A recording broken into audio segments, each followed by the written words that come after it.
Do you want to know about toilets and fire escapes? Okay. Right, sorry about that. I'll start at the beginning of this short speech. Welcome, ladies and gentlemen, boys and girls, to Ramifications. It's a real pleasure to see you here this evening, and I know that Rami will be delighted to see so many familiar faces. It was a great honour to be asked to do this introduction, and it's going to be an evening of inspiration and entertainment that we're all looking forward to. Rami asked me to keep this brief, but I couldn't pass on the opportunity to tell you a little bit about Rami and ramifications. I did some research on ramifications in the dictionary, and I found that ramifications are defined as the broader effects that fan out into the world from one situation or decision. I think this describes Dr. Rami Seth very well indeed.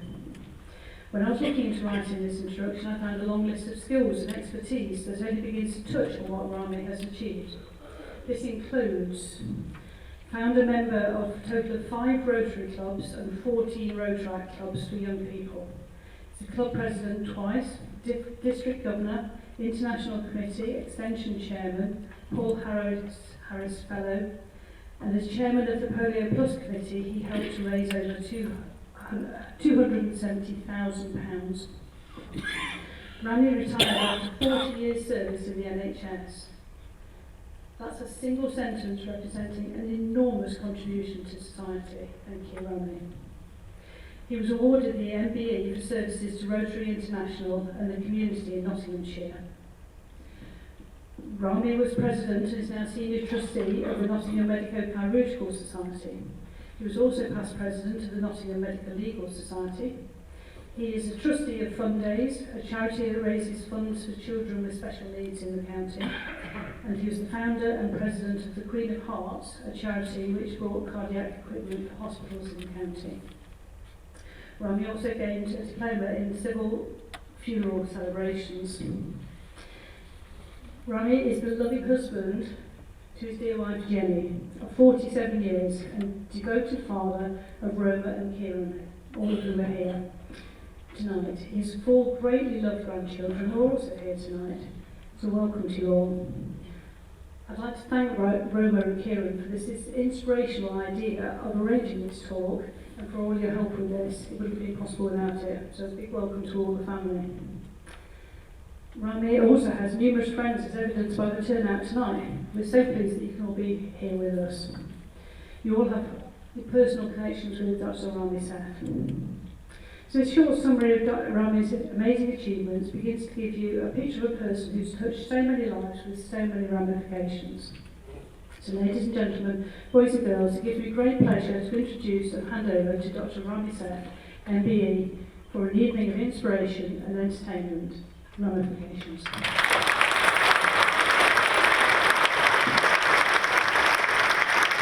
Good evening, everyone. Good evening. And welcome. I'm delighted to see so many of you here. I'm really, really humbled. Thank you, Caroline, for that. Thank you, Helen, for the wonderful introduction. Out of all the introductions I've ever had, yours has been the most recent.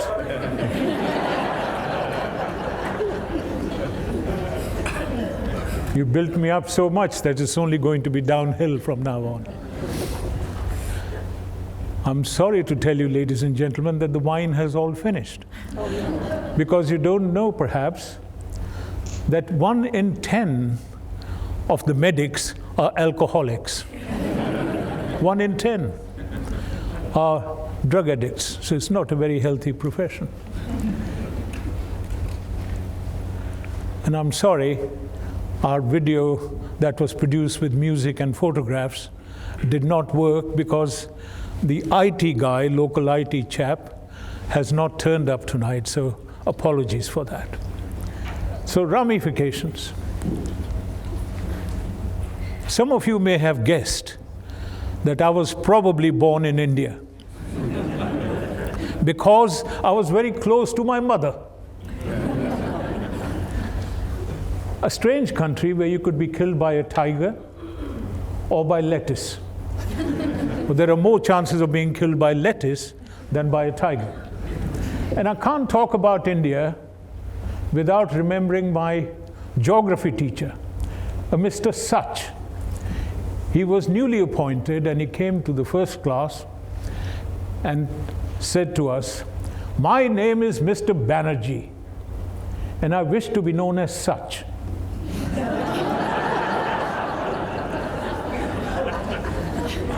So Mr. Such taught us that you could put the whole of Western Europe into the map of India. Whole of Western Europe. I didn't believe him, so I got the atlas out and I wrote down the names of countries in Western Europe, area in square miles, and it came to 1.203 million square miles. Ladies and gentlemen, Mr. Such happened to be right, because the area of India is 1.237 million square miles. So you can put the whole of Western Europe and Portugal into the map of India. It's such a vast country. I didn't mention Iceland on purpose. There is 1,500 miles of mountains, the highest range in the world, some of the coldest places in the world, and thousands of miles of coastline.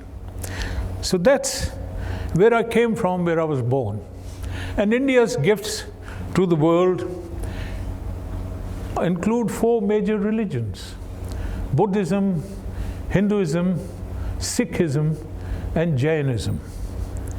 And of course, including snakes and ladders, gifts of the world. Voltaire said that it is important to note that 2,500 years ago, Pythagoras went to India to study geometry. At the age of 18, he left the island of Samos, which is west of Turkey, and came back to Europe at the age of 41 as a teacher. So India had universities long before the West was civilized. But the history is mostly destroyed. Albert Einstein said that we owe a lot to the Indians who taught us how to count, without which no worthwhile scientific discovery would have been made. And William Durant, an Indologist who studied India and wrote 27 volumes after research, came to the conclusion that India was the mother of our race and Sanskrit the mother of European languages, mother of English. Most of you have been taught that English came out of Germanic languages, came out of Old English, Celtic languages, came out of Latin, came out of Greek, but eventually it came out of Sanskrit, the ancient script and language of India. The core words like mother, father, mata, pita, mater, pater, they are Sanskrit words. Yes, no, mouth, nose, teeth, mouse, sun, star, they are Sanskrit words. So India's gifts to the world have been enormous. And William Durant says that even Christianity was influenced by the teachings of Buddha, because Buddha was born 500 years before Christ. And the basic tenets of Christianity, of forgiving thy enemy and loving thy neighbor, was alien thinking in those days. And there is a gap of lost years in the Bible where no one knows what happened to Christ after he was born till he came back to the temple to preach where he went. And one theory is that he went east and was influenced by Buddhism. The basis of Indian religions is reincarnation. So it may not surprise you to know that I really do believe in reincarnation. In my will, I have left everything to myself.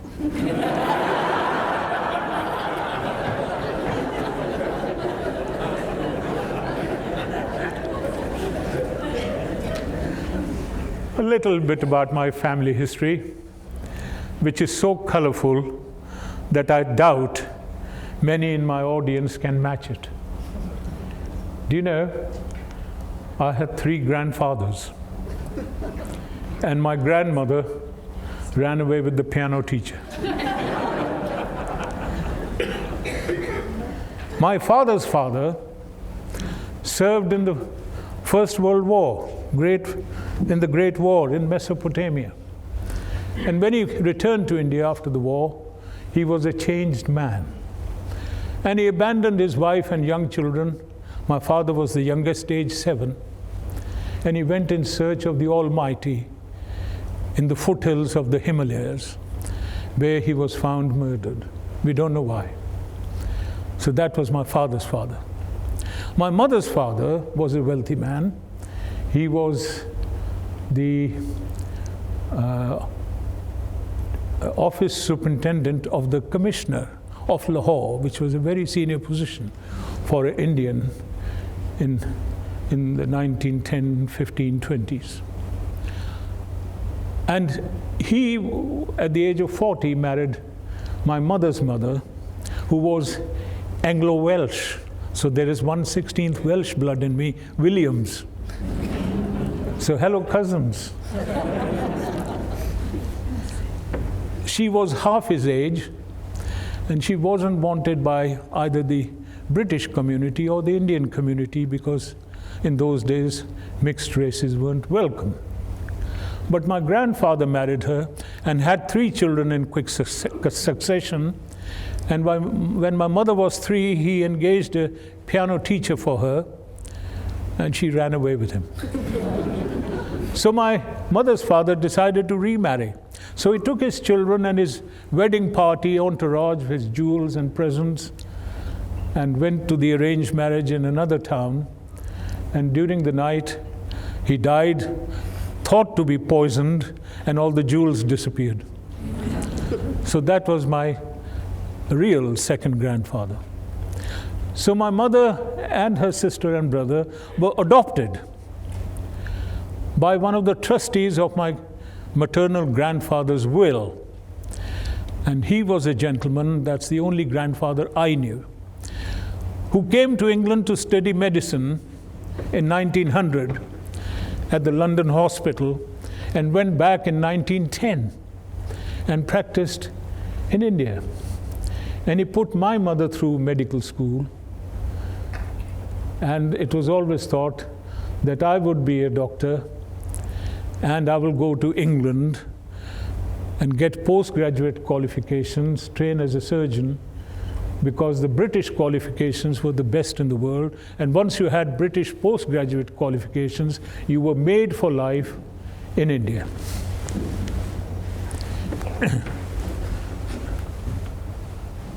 So my parents had to rebuild a new life in 1947 when India was divided. And my father was a celebrity. He sang on the radio from 1936, that's national radio, and national television from 1954 till 2000. And he had over 300 records. And my mother was a doctor, and I had a very happy childhood. And then it was finally decided that after graduation, I go to England for post-graduation. And I arrived in England, well hidden under a lorry.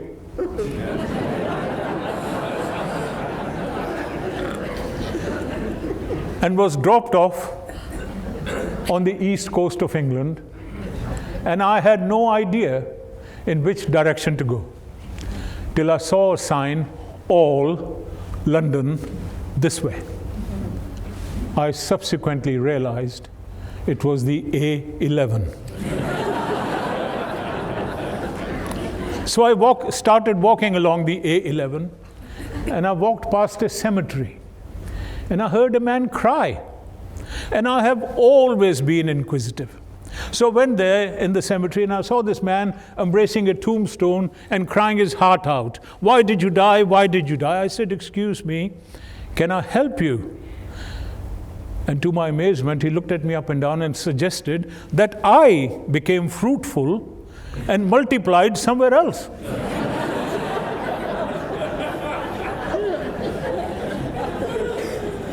In those days, I didn't understand. So I persevered. I said, have you lost a wife or a child? He said, no, no, no, no. Why did you die? Why did you die? I said, have you lost a parent or a friend? He said, no, why did you die? Why did you die? I said, who on earth have you lost? And he replied, my wife's first husband.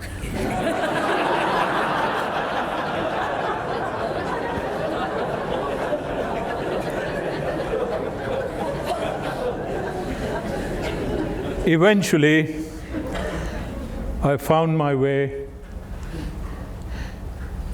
to London, and I knew that the English I had learned was very different to the English spoken in these islands, and I had to relearn. Can you imagine someone like me who learned English rather late in life, the difficulties that I would have encountered? Well, take for example the word oversight. It could mean observation or lack of it. Flammable and inflammable mean the same. Valuable and invaluable mean the same. Shameful or shameless mean the same. The word fast could refer to something going at speed or something that is stuck. This screws fast. And if I went to somebody's house and knocked at the door and his wife said he's not up yet,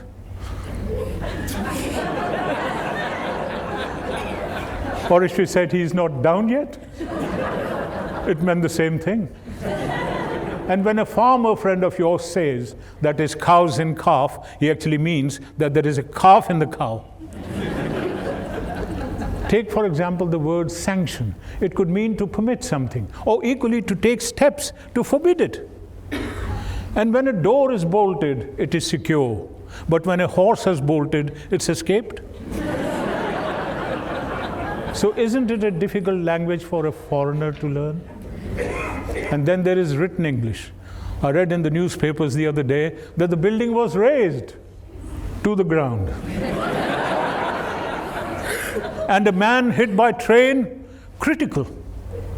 Critical, I ask you? If a train had hit me, I'll be downright abusive.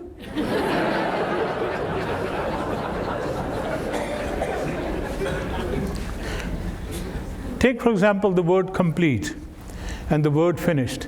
They mean about the same. Building is complete, building is finished, task is complete, task is finished. Now, you can also look at it this way. If you marry the right woman, you're complete.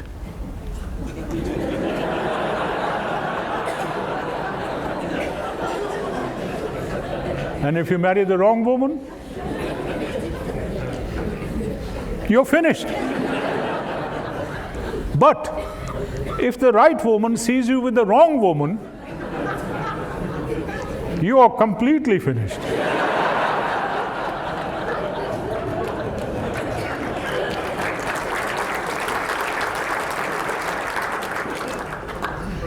I'm sometimes invited to lecture on cruise ships. And the Costa Concordia sank off the coast of Italy. And a couple of days later, I had to go and join a ship.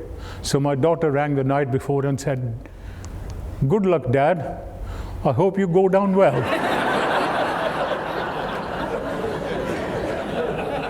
It's true, isn't it, Rom?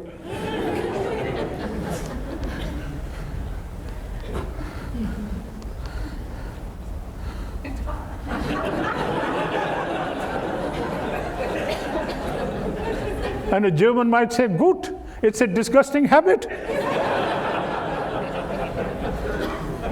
And how many mothers have shouted, "If you fall off there and break your legs, don't come running to me."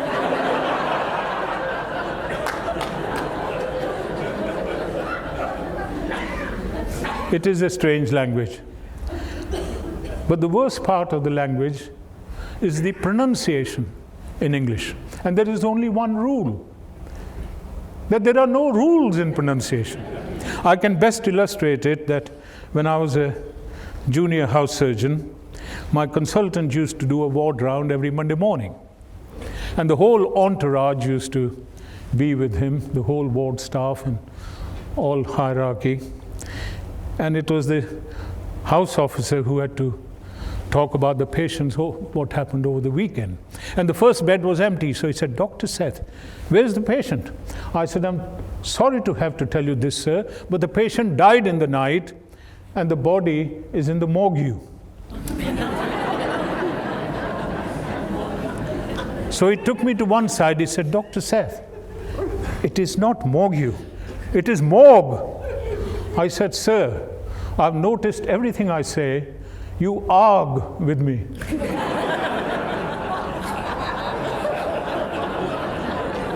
He said, Dr. Seth, it is not argue, it's argue.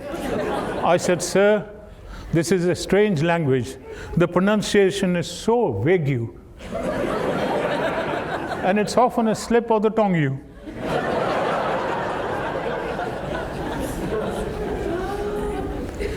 And I found myself in London, and I went to Trafalgar Square and to the ticket office underground, and I said to the chap, can I have a return ticket from Trafalgar Square to Greenwich, please? And the chap started to snigger. It is not Trafalgar Square, it is Trafalgar Square. And it is not Greenwich, because in Greenwich and Norwich, the W is silent. Do you know I had problems when I went to Ipswich?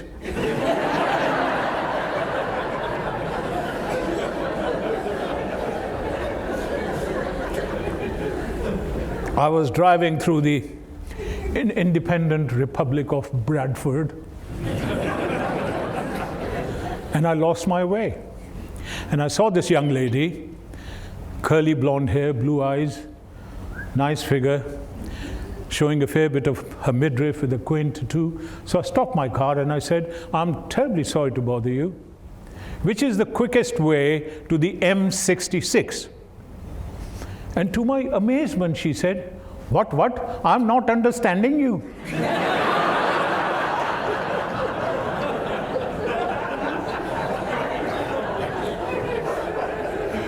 I was shocked by her accent. I said, forgive me, but you're not Pakistani, are you? She said, no, but my English teacher is.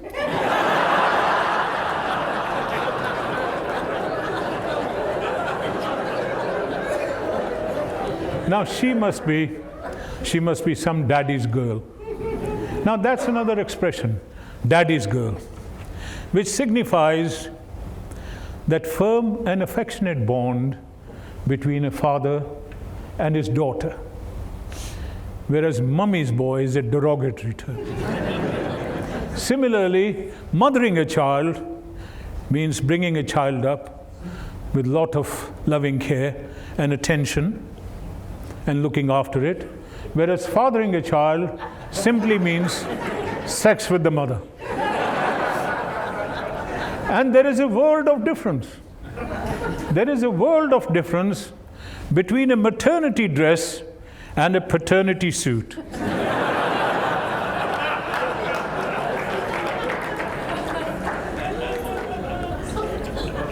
And do you know, the Americans, Australians, New Zealanders, South Africans, and the Indians have turned English on its head.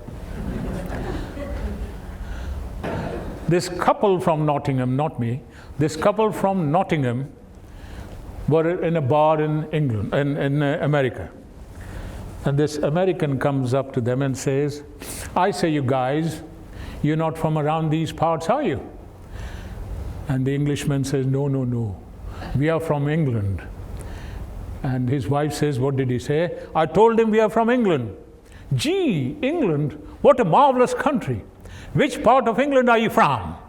He said, oh, we are from Nottingham. And he said, the wife said, what did he say? Oh, I told him we are from Nottingham. Nottingham, Nottingham. You will never believe it. During the war, I was posted in Nottingham, and I took a girl out from Nottingham, and she was frosty-faced and hopeless in bed. And his wife says, what did he say? He says he's met you before.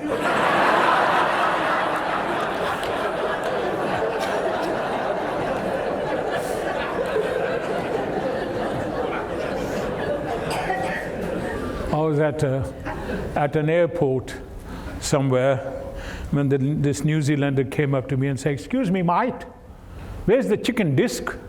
I said, "I've heard of tandoori chicken, jerk chicken, Kentucky Fried Chicken, but not chicken disc. Maybe you ought to try there at Kentucky Fried and ask them, where's chicken disc?" He said, "No. Chicken disc, where you get a boarding pass."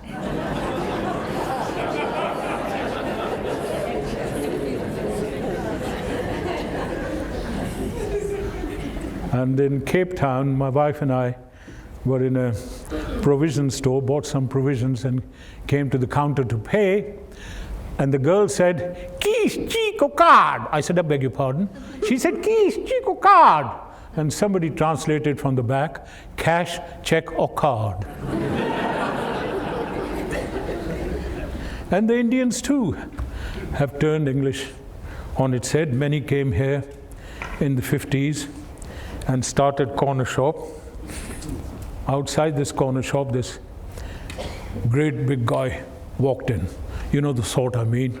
He had 3 days growth of beard, clean shaved head, braces, jeans torn at the knees, Doc Martens. He had a Union Jack in the front of his T-shirt, flag of St. George in the front, and a bulldog at the back. He had tattoos on both forearms. On the left forearm it said left.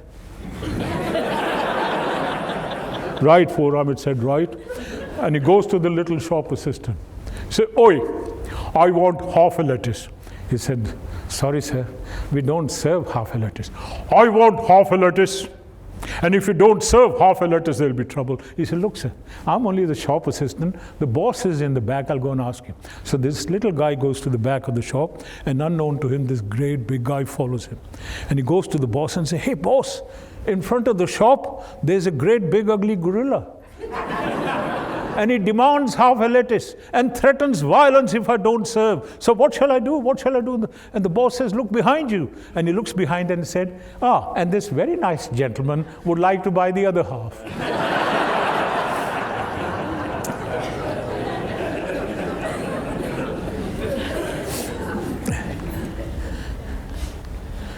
Mummy Mouse took Baby Mouse out for a stroll to make it streetwise.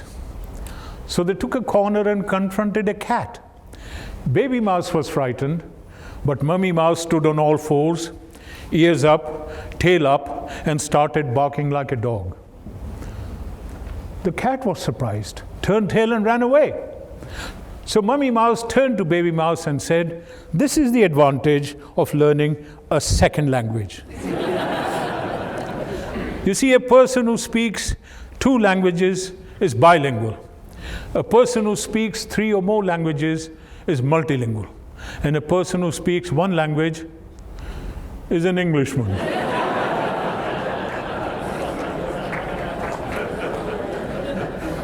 This Englishman stood on the stage and declared very proudly, "I was born an Englishman, I live like an Englishman, and I shall die an Englishman." And a little Irishman from the back said, "Man, have you no ambition?" But it's a beautiful language. It's a language of Shakespeare. It's a global language. It's a language of space. It's a language of technology. It's a language of future. It's got a vocabulary adding 4,000 words every year. It's a living language. And if you want to get on this world, you have to learn English. When I first arrived in England, I knew I had to relearn my English and my pronunciations. But what were my first impressions of the country? Well, the countryside, parks and gardens are naturally beautiful. It's a naturally beautiful country, where the buildings are mostly dark and grey, whereas in the tropics, they're bright. Everybody walks very fast in London, especially on the underground, even in high heels. Women could outpace me, because in the tropics you walk sort of that speed. But here, quick, quick, quick. And then you soon found out that it's cold, wet and windy. That this country has nearly all the time Muslim weather. Occasionally Sunni, but mostly Shiite.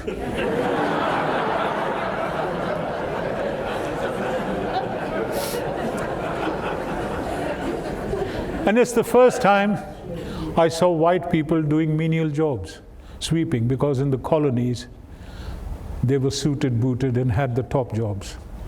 And that surprised me. Almost everyone is polite in this country. In my world travels, I haven't met a more polite people. There are no guns, at least there weren't any guns at all. Now you do see one. Dogs are well behaved and welcome everywhere. People are not afraid of neighbors or government. And bathroom light is just a string hanging from the ceiling. I've never seen that anywhere else in the world. And they eat with their forks upside down, serve chips with everything. Curries are very popular. Everyone has a passport. I think everyone likes travel in this country. Not many people in the world would have such a high percentage of population passport holders. Everyone has a sense of humor. There's an undercurrent of humor in the society which keeps the British going. Even during the war, when the bombs were falling and the husband shouts to his wife, "Come quickly in the shelter, love." And she says, "I can't find my dentures." And he said, "They're dropping bombs, not bagels."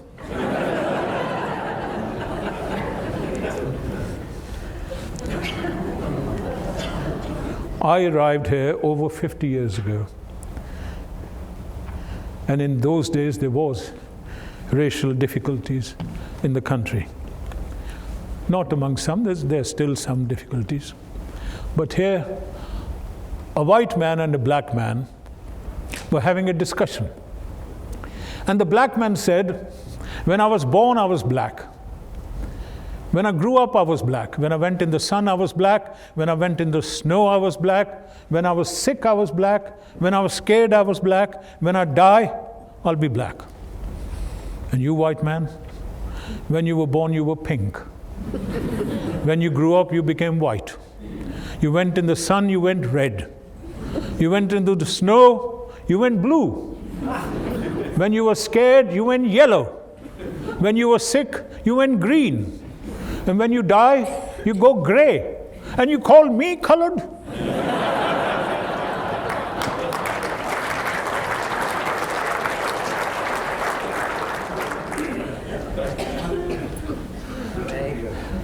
A good story about modern Britain, 2011 census. Diversity in our population. 41% of doctors are from overseas, and 21% consultants are overseas stock. 20% of solicitors, 10.9% of barristers. But 30% of the city of London is manned by mostly Indians. Civil service, armed forces, head teachers and police officers still lack ethnic minorities. This is a very famous Irishman, Herbert Horatio Kitchener, whom you would know as Lord Kitchener, who was Minister of War during the Great War, and made his name in the Sudan and in the Boer War. But you may not know that before that, from 1902 till 1909, he was Commander-in-Chief of the Indian Army as Field Marshal, and had raised 250,000 soldiers, regular soldiers. And when the war broke out on the 4th of August 1914, the British armed forces were very thinly spread around the empire. But they had at their disposal 250,000 Indian soldiers ready to fight. And within 4 days, divisions of soldiers and cavalry were mobilized from Bombay and sailed for Marseille, and by train to Paris, and then on to Belgium, and fought in the Battle of Ypres. And within the first 4 weeks, an Indian Muslim won the first Victoria Cross. His name was Khudadad Khan. And I'm only going to mention one more soldier from the First World War. because it may surprise you, that Indra Lal Ray was an ace fighter pilot in the First World War.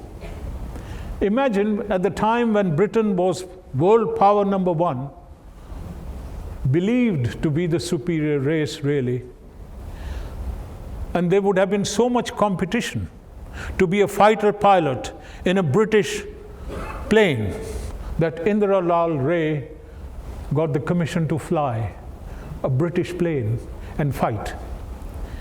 He had come to England in 1909 for schooling, and when the war broke out, he volunteered for the Royal Flying Corps because there was no Royal Air Force at the time. And he flew for 170 hours in action and shot down 10 enemy aircraft, which gives him the title of ace fighter pilot. He died in action aged 19 and was awarded the Distinguished Flying Cross posthumously. Indra Lal Ray. He must have been exceptionally good as a pilot to be allowed in a British aircraft, and the competition must have been very, very tough. And the battle honors in the First World War, 12 Victoria Crosses were won. Before the First War, Indians weren't eligible for Victoria Crosses, and 7,000 medals for gallantry. From the Second World War, I'm just going to mention two characters. First, again, is a Muslim lady called Noor Inayat Khan. She was actually born in Moscow because her father was posted there in the British Embassy. And they moved to London, and then her father was posted to Paris. So she went to university in Paris and was fluent in French. And when the war broke out, they escaped to Marseille and came back to London. And she volunteered for SOE, Special Operations Executive, Hitler's favorite secret weapon. And she was trained in wireless telegraphy and was amongst the first 3 women to be parachuted behind enemy lines as an enemy agent to send back information to GCHQ. She was betrayed by a Belgian spy, captured, tortured, raped in Dachau, and executed. The French gave her Croix de Guerre, Gold Star, and the British awarded her George Cross. And she appeared in 2012 on the first class step. Noor Inayat Khan. You wouldn't imagine a Muslim lady as a spy for Britain. And the second one I'm going to mention is squadron leader Mohinder Singh Puji, a Sikh, who learned to fly in Simla, in Delhi, and then when the war broke out, came to England and volunteered for the RAF. He must have been tremendous to have a competition with the local boys to become a Spitfire pilot, because every red-blooded youth in the country wanted to be a Spitfire pilot for his country. And Mohinder Singh Puji was chosen as one of the pilots, and he survived the war and served various missions and awarded the Distinguished Flying Cross in 1945. In 1975, he came back and was hurled a lot of abuse on the streets of London, in the borough of Newham. It was called, "Oi, Packy this," and "Oh, Packy that." And he said, hang on. By the National Front at that time, they were flying the flags of Spitfire and flags of Cross of St. George, etc. He said, I used to fly on those. And the borough of Newham heard about it and gave him the freedom of the borough of Newham and erected a statue near the banks of the Thames. And then RAF Cosford heard about him and opened a special exhibition for the ethnic minorities who served in the war. We forget it wasn't just a war fought by Britain. It was fought by the world. There were many Afro-Caribbeans, there were many Asians from Southeast Asia, and of course Australia, New Zealand. But the Indian casualties were almost double that of the rest of them, but they are forgotten heroes. I heard today on the news that they're commemorating something. And when at RAF Cosford, where this exhibition was opened, Squadron Leader Mahinder Singh Pooji was the guest of honor. In Second World War, 2.5 million Indians fought and won 30 Victoria Crosses and 13,000 medals for gallantry. And finally, I'll mention Princess Sophie Dilip Singh, who followed Emily Pankhurst as the president of the suffragettes. Emily Pankhurst started the procedure of votes for women, but complete rights were only obtained under Princess Sophie Dilip Singh, who was the granddaughter of Maharaja Ranjit Singh and came to England with the Kohinoor diamond, and Queen Victoria adopted her as her goddaughter. But she lived in Hampton Court by grace and favor, but instead of living as royalty, she protested with the suffragettes, and the police wouldn't touch her because she was Queen's goddaughter. That's Princess Sophie Dilip Singh. Great Britain has got true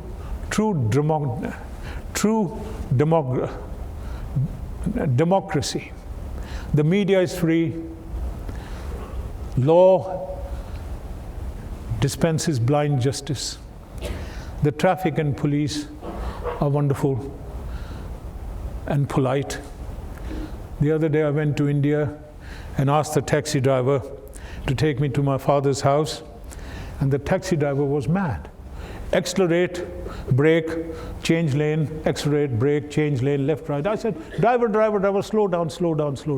I'm in no hurry. And by the way, what are those white lines in the road for? He said, I don't know, sir. Something what the British left behind.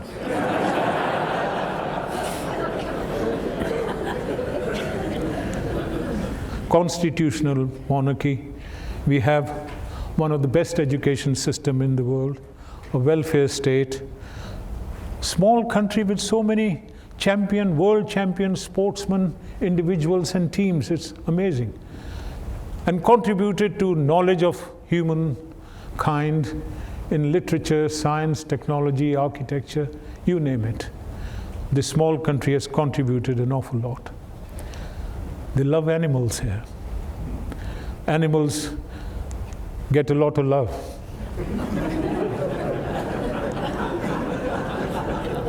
I'm amazed at how many people do voluntary service through Rotary, Lions, Masons, and I'm grateful to so many of my friends from Rotary International who are here, from Queen Anne's Bowling Club who are here, from my connections with Nottingham Hospital's choir who are here, and I would urge you to consider joining the choir. You will find leaflets where you're sitting. They are a wonderful choir. Practice here in the staff dining room on Thursday evenings, and your parking will be free. And I've got so many family and friends, and I'm most grateful that you came.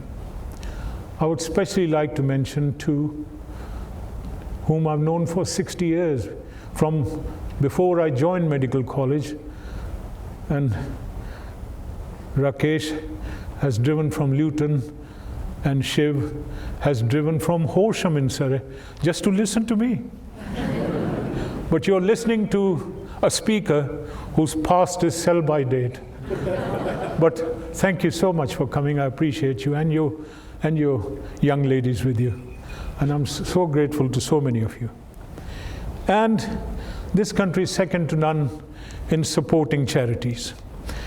Do you know there are 180,000 charities registered in our country? 58% of women and 52% of men support charities regularly. And 9.3 billion pounds are donated to charities by people quietly, without publicizing what they're doing, in brown envelopes or anonymously by just giving on the internet. There's much caring in the society. for people with special needs, orphans, widows, homeless, victims of crime. I think it's wonderful the way we bring up children.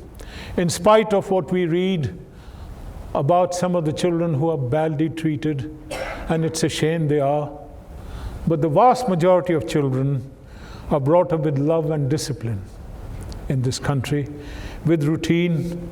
They're taught good manners. They're taught to share.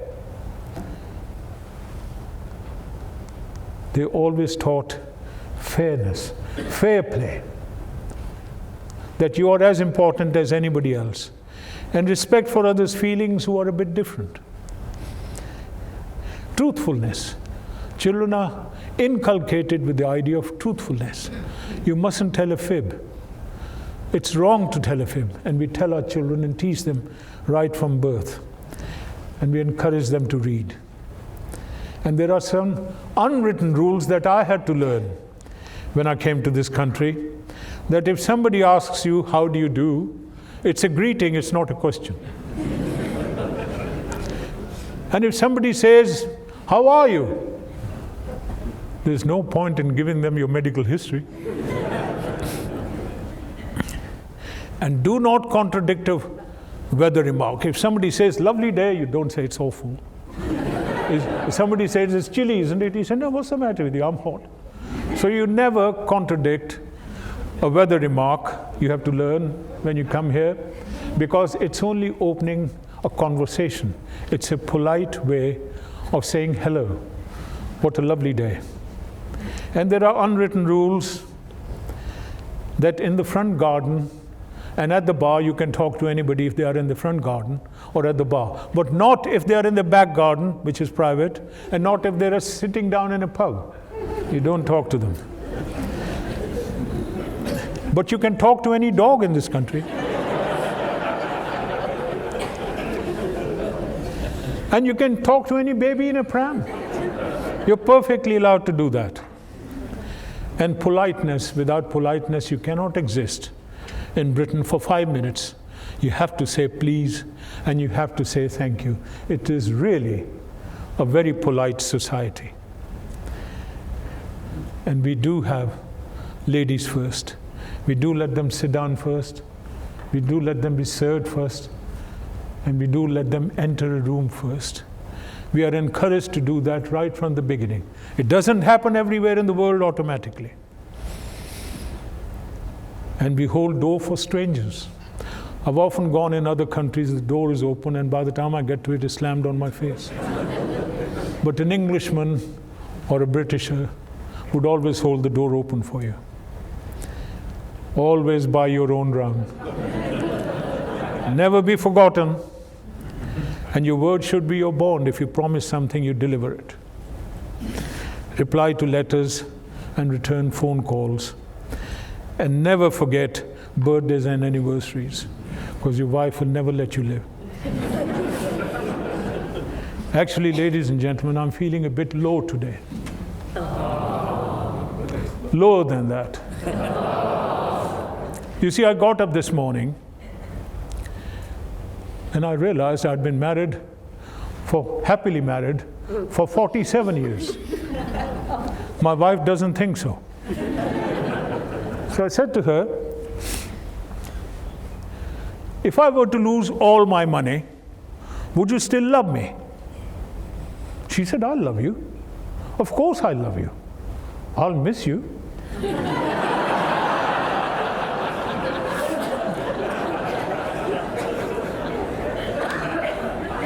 I said, what would you do if I die? She said, I hope I get acquitted. No, but I've been very fortunate to have a wonderful marriage and a wonderful wife, as long as I keep saying, yes, dear. I'm here today, and I'm very fortunate that I have my GP in the audience, and I have my consultant oncologist in the audience, just in case something untoward happens to me. Not many speakers are that fortunate. So what does being British mean to me? Being British mean to me driving a German car, wearing a Armani suit, working for a multinational company, drinking Belgian beer, going to an Irish pub, picking up Chinese, Turkish or Indian takeaway, going home and sitting on Swedish furniture, watching American programs on Japanese TV.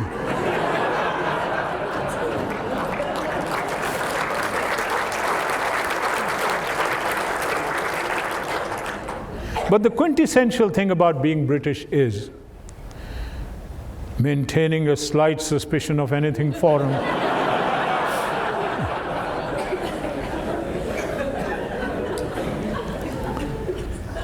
Ability to laugh at oneself.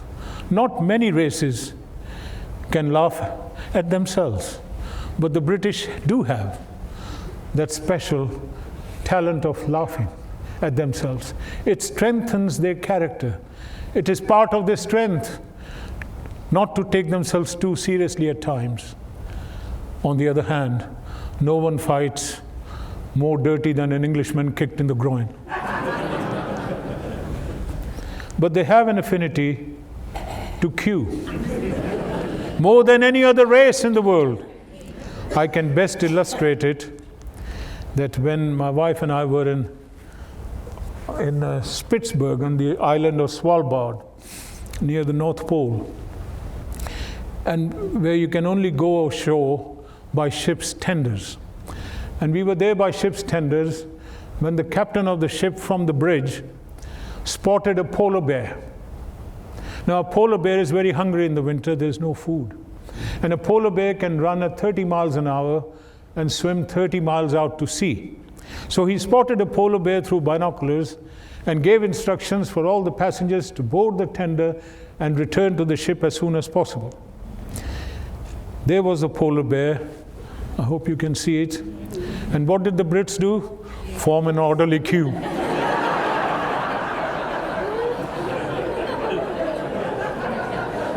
There was no elbowing. And the polar bear was about 50 yards away. But we all made it safely because of the orderly queue. In a recent survey, an average Briton walks about 900 miles a year. An average Briton drinks about 22 gallons of alcohol a year, which means that on average Britons get 41.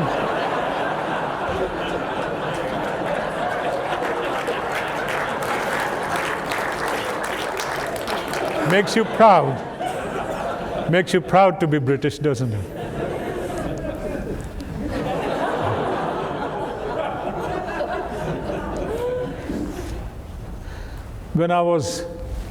It was in 1974 when I had established in general practice, which gave me status and stability, and I negotiated 2 operating sessions in the local hospital to keep up my interest in operative surgery. I was welcomed because the waiting lists were very long, and the surgeons there were pleased for me to tackle the waiting list. I asked myself in 1974, what did I want out of this life? And the answer came, I wanted to see the world before I died. Then the second question was, how could I afford it on a GP's income? And the answer came back, with disciplined saving. So in 1974, I bought an insurance policy which matured in 10 years with profits with Scottish Widows, and I could afford £15 a month. After 10 years, it matured and gave me £3,500, and I could take my family on a Mediterranean cruise for a week and a cruise stay. But in 75, I bought another policy, 76 to 77. As the income increased, there was disciplined saving. And I'd finished my world travels before I retired and before the cruise lines invited me, which opened up my horizons a lot more. So I'm very proud to say that I have seen our beautiful planet, mostly painted in blue, I've been, and the parts that are not painted, I haven't had the chance. I've been part of a noble profession, and it's been a very satisfying life. And it is a noble profession. It is a noble profession because your patient comes first, before your family or yourself. If you're having a Christmas meal and you're on duty and the patient wants you, you leave everything and you go. It is a noble profession. And it's up to the current generation of doctors to maintain the nobility of the profession. To be able to place in a situation where you have a chance of helping a fellow human in pain or discomfort is a privilege. And I had that professional privilege in my working life. In my 50 years, medicine has changed beyond recognition. So many new drugs, procedures, inventions, innovations have come up.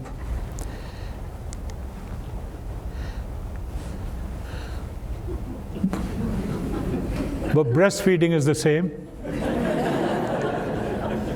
And human nutrition in bottles, you start and graduate and end up with a drip. But something is missing in the middle, and that is the red bottle of wine. When I first graduated, I was taught in medical school, beware the 5 A's. You'll be erased from the register by the General Medical Council if you advertise any of your services or how good a doctor you are. Now it is compulsory to make glossy brochures and leave them in your surgery and say, I provide this service and that service, I'm good at this and I'm good at that, and I do this and I do that. All consultants have internet telling us what they've done and what they've achieved. So it's almost compulsory to advertise, and that's changed since my day, because they would all be struck off 50 years ago. The second one was you will not commit abortion. And now it is legal to commit abortion. And third was you will not associate with quacks. You'll be struck off. Now it is respectable. They're all called complementary medicine, alternative medicine. So you can associate with a herbalist, faith healer, anybody. Even Prince Charles consults them. So it's very respectable. Thou shalt not be an addict. You'll be struck off. And yet, I mentioned earlier, 1 in 10 doctors are either alcoholic or drug addicts, and I don't see 10% of doctors being struck off. And lastly, thou shalt not commit adultery, you'll be struck off. And yet, over the years, I saw so many of my colleagues getting away with it.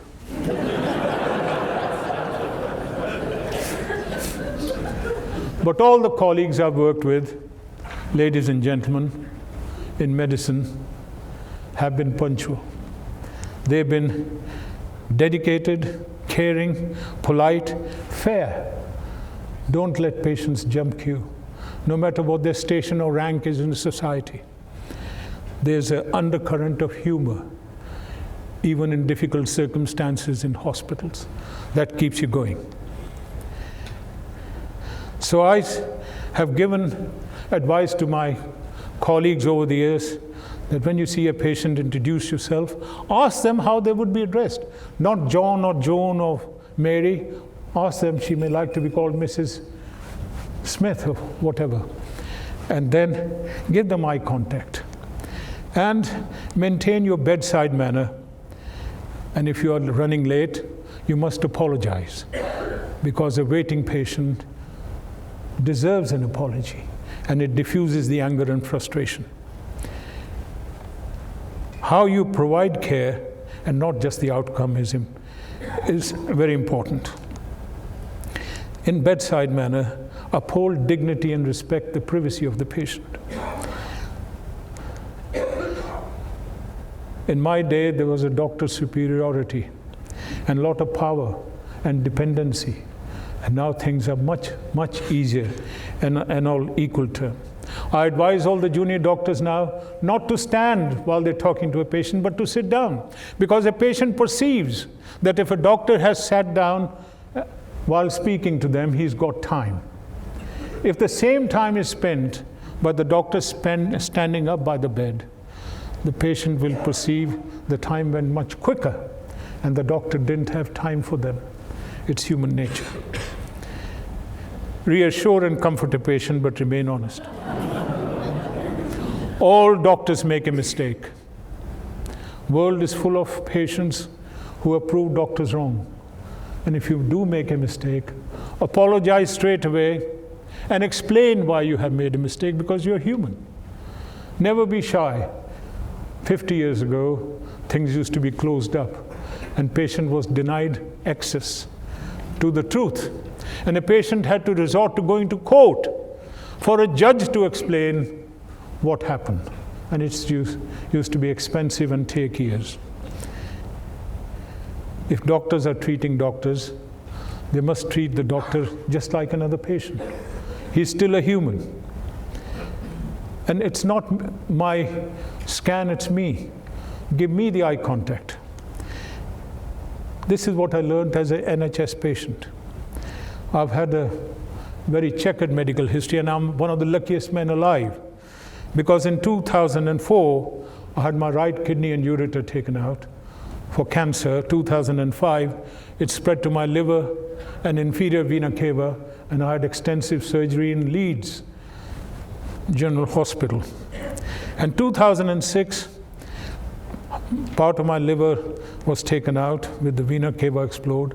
2008, my right lung cancer was taken out. 2009, from my left lung, it was taken out. But after that, I traveled the world. I was cancer-free for 6 years.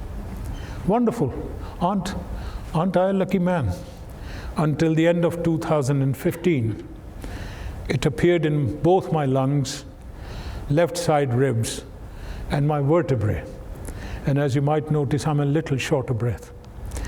And I've had deep x-rays and chemotherapy. The best treatment possible. I don't think there is definite advantage if you're a doctor as a patient, because you get results quickly. And I wish all patients got results quickly, so they didn't have the anxiety of waiting even when the results are normal. If you're in a wheelchair, you're invisible. I worked in City Hospital urology for about 20 years, and I knew everybody who worked there in the corridors. But when I was in a wheelchair being pushed by a porter, nobody recognized me. People I used to see every day, nurses, doctors, nobody. Till a porter came up to me and said, "Are you up, Dr. Seth? What you doing in a wheelchair?" Well, I said, "Well, I had cancer in my kidney, which spread to my lungs, etc., etc." He said, "Other than that, are you all right?" I said, "Yes, thank you," and off he went. Receiving bad news, as you can see, I've received bad news a few times. And I advise doctors how to break bad news. It is very important to consider the patient, because a patient may not recall the exact words that were said, but a patient will always remember how it was said. So if a patient breaks down when you give bad news, don't say, "I know how you feel," because you can't possibly know how the patient feels. Don't leave the room. Patient will feel abandoned. Stay in the room. Patient knows you are a very busy man and got lots of patients waiting. They'll quickly compose themselves, apologize, offer them a glass of water, box of tissues, and put a hand on the shoulder. It's the kindness that every patient needs when you break bad news. It can be a pivotal time for a patient's life. They have to update the will, resolve unfinished business, plan holiday, inform friends, insurances, home modifications, apologies, tell children. But one thing I'll say to anybody, no matter how hopeless the diagnosis, no matter what the odds are against you, you never give up hope. You must always fight, because remember, the world is full of patients who have proved doctors wrong. So you must have the will to survive. And of course, you must plan a good funeral, a good party, choose the music, plant a rose bush, a good drink, to say goodbye and choose the music, like Imagine, Sound of Silence, or Wonderful World. I know a friend of mine here has chosen another one, Bites the Dust. Haven't you, John? Great Britain, finally. One of the safest and the most free countries in the world. Highest number of globally ranked universities. Lowest murder rates in the world. Some of the safest roads in the world. Has the best lavatories. And this was said by Professor Michael Porter of Harvard Business School. And I think there's no other place on earth where I would like to bring up my children or grandchildren. It's a little paradise, in fact, these islands. Well, nearly.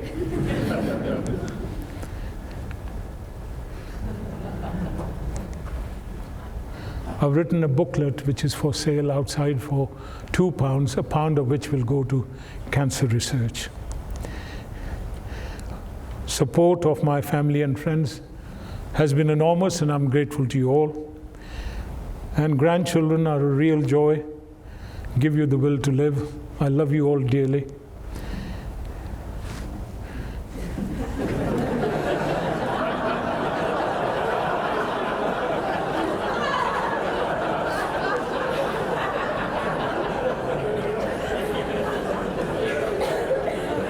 Thank you very much.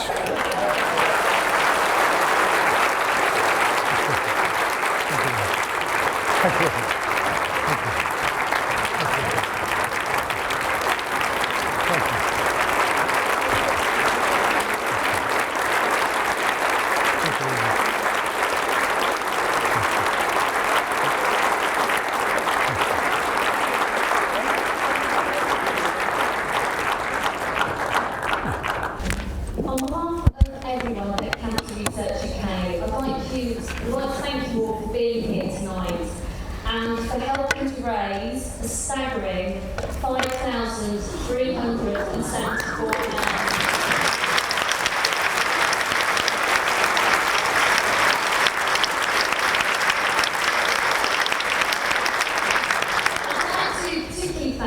Rami Seth for organising this wonderful event. I have to say, his talk was inspirational.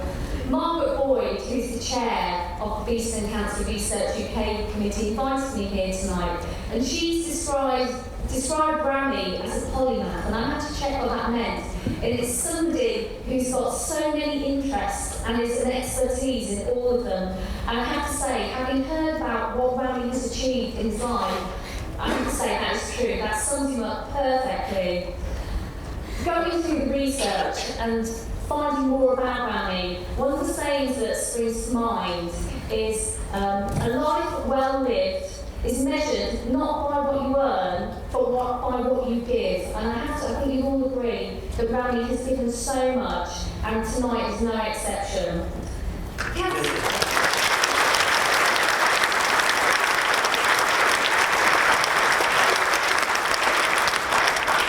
Cancer Research UK's vision is to bring forward the day when all cancers are cured, and we are making progress. 40 years ago, 1 in 4 cancer patients will survive for 5 years. It's now 2 out of 4 cancer patients will survive on average around 10 years. We have said that we are going to extend survival rates, and by 2034 we're going to make sure that 3 out of 4 cancer patients will survive for 10 years or more. And that's hugely ambitious. But we can only achieve that thanks to the people like Rami, like yourselves, who fundraise for Cancer Research UK, because we receive no government funding. Just last month, the results of the Cancer Research UK trial was presented at the American Society of Clinical Oncology. The trial showed that an extra 13% of pancreatic patients will live for at least 5 years when given a combination of chemotherapy drugs compared with standard treatment. The trial showed that 29% of patients given the drug combination lived at least 5 years, compared with only 16% given a standard chemotherapy alone. Now, although that only seems like a small amount, 29%, actually pancreatic cancer is one of the most deadliest cancers because it's often diagnosed quite late. So at the moment, we're hoping that we can give pancreatic patients, a third of pancreatic patients, 5 years, which is absolutely fantastic. And like I said, this is only made possible thanks to the work of people like yourselves and also people like Rami. So thank you so much.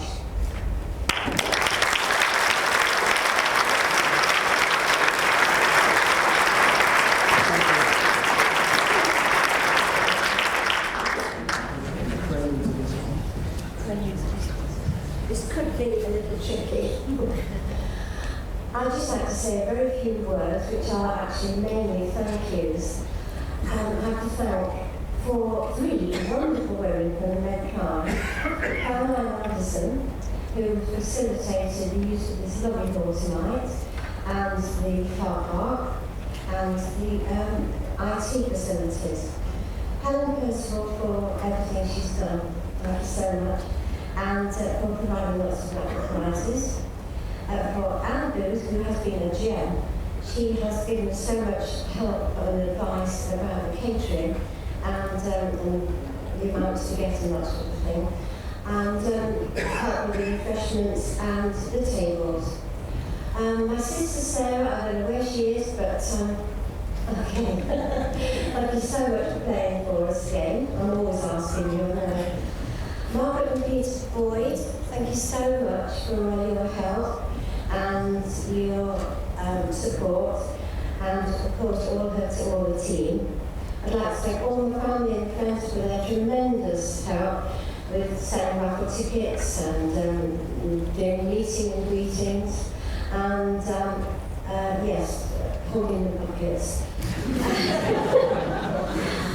I'd like to thank Roma for doing this revolutionary raffle, which has been devised by 2 people here, Billy and Andy, because it was quite clever, and Kieran for being a wonderful MC. And to just end, thank you all so much for coming and making it such a lovely evening, and it's meant so much to Rami that you've all been here. Thank you.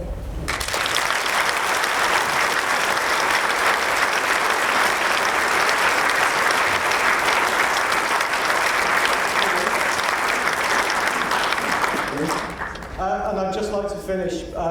Thank you all so much for coming. There's 300 plus of you, which is an extraordinary turnout, so thank you. It's actually not been about any of you at all. It's only actually been about 5 people. Firstly, it's been about Dad. He's the most driven person, the most determined person. I think you've probably got an idea of that tonight. Tonight has been the big challenge for him, and I think he's risen to that. And I think he will have really enjoyed everyone coming and being able to deliver that. So thank you to Dad.